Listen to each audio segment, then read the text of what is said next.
do not give up. Because God will show His grace. God will show His mercy. You live life for the Lord.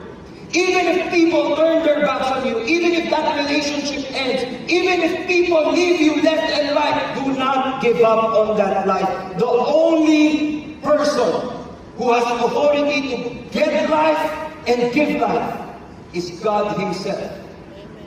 So if you think you want to commit suicide, you tell this, Lord, I plan to give up on life.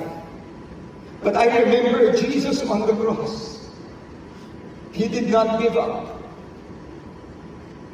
He did not give up because He wanted me to see that up until the very end, Jesus was fighting for me.